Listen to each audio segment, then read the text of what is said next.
Mm. Mm. Mm. Do you understand Tagalog, sir? Konti, small.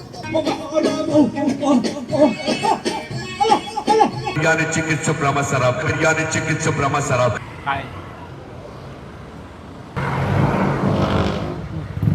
Alam nyo bang meron na naman ako na-discover dito sa Imus na nagtitinda ng napakalasang chicken and beef biryani na nagsimula lang magtinda gamit ang kanyang e-bike at ngayon nga ay meron na siyang mas maayos na tindahan kaya naman mas marami na rin ang kanyang ino-offer dito. Tulad ng Meron shawarma chicken, shawarma beef, biryani chicken, biryani beef, kapsa chicken, kapsa beef. Meron kebab, ground beef, barbecue. Inshallah, liter ground kebab chicken.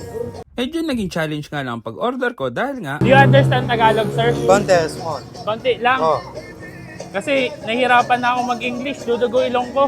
no English, no English, no Tagalog. No Tagalog, Tagalog, konti konti, lang. small. Matagal na nga din daw siya nagtitinda dito sa Pilipinas, nagsimula sa QC at ngayon ay nasa Cavite na. Business ka Filipino, 2.5 year. 1.5 year, Quezon City, Don Antonio. 1 year Cavite.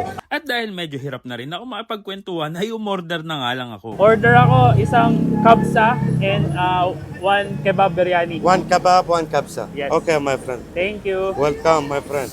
So mga box, ayan, tikman na natin itong ino-offer ng biryani number 1. Dito lang sila sa may Paliko at Buhay na Tubig Corner matatagpuan.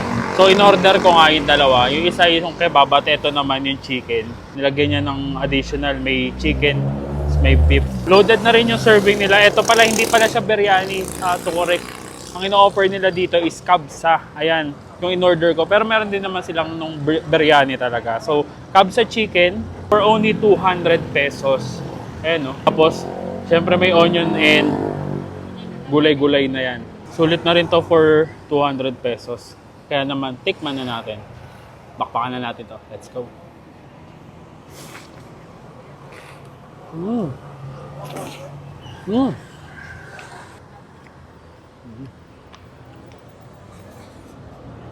Oh.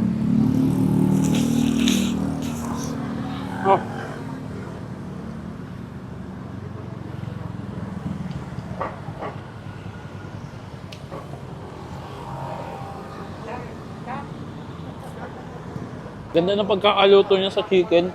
And yung flavor, sobrang strong ng flavor niya pero masarap. Tapos yung rice nila, as is, automatic naman yan. Siyempre, yung mga spices na nilagay dyan. Kanin palang ulam na to, pero delicious, my friend. Ito naman mga box, in-order natin na kebab biryani. So, ito yung kebab, oh. Sabi, legit yan, pure beef.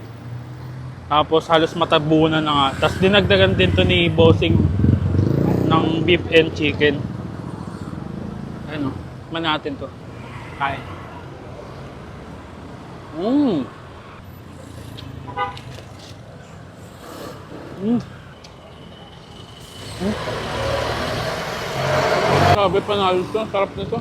Pure beef na pure beef talaga sa mga bako. Parang walang extender na nilagay.